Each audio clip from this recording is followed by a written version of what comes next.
Students, आज हम engineering drawing का एक ऐसा टॉपिक डिस्कस करने जा रहे हैं जिसके बिना इंजीनियरिंग ड्राइंग की हम इमेजिन नहीं कर सकते कि इंजीनियरिंग ड्राइंग में हम ड्राइंग्स को कैसे ड्रॉ करेंगे। ऑल्दो ये टॉपिक आपको लगेगा बहुत सिंपल है और वाकई में है भी बहुत सिंपल, बट इसकी बेसिस पे पूरी इंजीनियरिंग ड्राइंग को हम डिफाइन करते हैं। और इंजीनियरिंग ड्राइंग में टाइप्स ऑफ लाइंस की बहुत इंपॉर्टेंस है। सो आज का जो टॉपिक हम डिस्कस करने जा रहे हैं वो है types of lines in engineering drawing. इसके लिए बेसिकली हमको एग्जाम्स में स्टूडेंट्स को क्या पूछा जाता है और कैसे पूछा जाता है, इसलिए हम इस टॉपिक को लेके चल रहे हैं।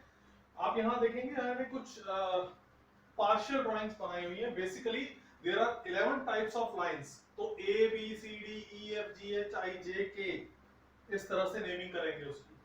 और ये एग्जाम में जब कभी भी हमको पूछा जाता है तो इस तरह से टेबल फॉर्म करेंगे और उस टेबल की आउटलाइन जो है वो डार्क एंड थिक रहेगी। देख लीजिए, विजिबल आउटलाइन जो भी है डार्क एंड थिक है। अब सबसे पहले हमको ये देखना है कि हेडिंग्स को हम कैसे देते हैं। कॉलम्स जो क्रिएट कर रहे हैं उस पे कितने कॉलम्स बनेंगे और क्यों बनेंगे। तो सबसे पहले देखिए, यहाँ पर हमने एक कॉलम बनाया है, फिर 2 और ये 3। ये फर्स्ट कॉलम जो है लाइन मतलब किस तरह से लाइन को ड्रॉ किया जा रहा है। तो आप देख लीजिए, जो ऑब्जेक्ट लाइन जिसको हम कहते हैं या आउटर लाइन या विजिबल आउटलाइंस, विजिबल एजेस, ये देखिए एक साथ एक जैसे मैच कर रही है। इसका मतलब ये टेबल जो है एक विजिबल एज है क्योंकि हम इसको ऑब्जेक्ट मान रहे हैं। ये हमारा क्लासिफिकेशन है लाइन का। तो लाइन को हमने यहाँ ड्रॉ करना है और यहाँ पे हेडिंग नहीं है, लाइन। डिस्क्रिप्शन मतलब ये कैसी लाइन है, उसकी डार्कनेस, थिकनेस, ये सारी चीजें हम यहाँ डिस्क्राइब करेंगे। जैसे कंटिन्यूअस थिक लिखा हुआ है यहाँ। अब आते हैं आगे जनरल एप्लीकेशन की इस तरह की लाइंस को हम कहाँ अप्लाई करेंगे। तो हमने अभी डिस्कस किया कि विजिबल आउटलाइंस और विजिबल एजेस में हम इस तरह की लाइन को यूज करेंगे। आप ध्यान रखिएगा कि जब हम इसको डिस्कस कर रहे हैं तो साथ ही साथ यहाँ पे कुछ डायमेंशंस भी देख रहे हैं। डायमेंशंस बेसिकली है क्या, अगर आप एक जहां पर रो क्रिएट कर रहे हैं जहां पर आपको हेडिंग्स लिखनी है, तो याद रखिए वो रो की मिनिमम हाइट 5,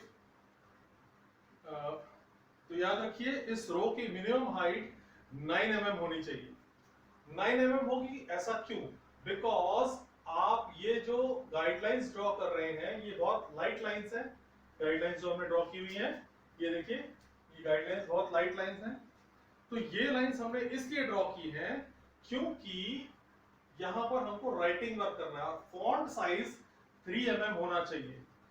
तो font size through out 3 mm रहेगा। जहां कहीं भी आपने लिखा कुछ भी राइटिंग वर्क है वो 3 mm का रहेगा। देखिए यहाँ पे 3 mm इसकी गाइडलाइन की हाइट लिखी हुई है। तो ये थ्रू आउट सब जगह जहां जहां गाइडलाइन होगी वहां 3 mm आएगा। तो 3 mm ऊपर भी छोड़ेंगे स्पेस और नीचे भी छोड़ेंगे। वो 2 से लेकर 3 mm तक वेरी करता है जो स्पेस आप छोड़ रहे हैं। ठीक है, तो इसलिए मिनिमम जो इसकी हाइट रहेगी वो 9 mm होनी चाहिए। ठीक है, अब लिखते वक्त एक ध्यान रखिए, ये लाइन का सब पार्ट्स है। तो हमने यहाँ पे एक और सब कॉलम क्रिएट किया है यहाँ पर। और जब हम यहाँ पर राइटिंग में लिखेंगे कुछ भी, तो यहाँ पर ए लिखने से पहले, मतलब type of line A B C D E F G H I J K तक हम जो जा रहे हैं, उसमें इस तरफ 5 मिलीमीटर का गैप और इधर भी 5 मिलीमीटर का गैप। सब जगह ऐसे ही है। ये देखिए, यहाँ पे हम इजीली मेंशन कर पा रहे हैं, इसलिए हमने लिखा है 5 मिलीमीटर। यहाँ भी लिखा है हमने 5 मिलीमीटर, यहाँ भी 5 मिलीमीटर है, यहाँ भी 5 मिलीमीटर है, यहाँ भी 5 मिलीमीटर है और उस एंड पे भी 5 मिलीमीटर होगा।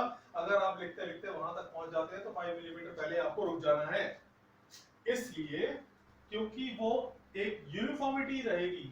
ये बीच में जो गैप है ये सब कॉलम नहीं है, बेसिकली हम कंटिन्यूएशन में लिख रहे हैं। बट यहाँ पर A1 उसकी हमने टाइप लिखी है, तो जनरल एप्लीकेशंस में A1 हमने कैटेगराइज किया उसको, इसलिए स्पेस दिया है बीच में। फिर भी देखिए यहाँ पे 5 मिलीमीटर का मिनिमम गैप आ रहा है, ऑल्दो एक अलग से कॉलम नहीं है, ये उसी का इंक्लूडेड पार्ट है।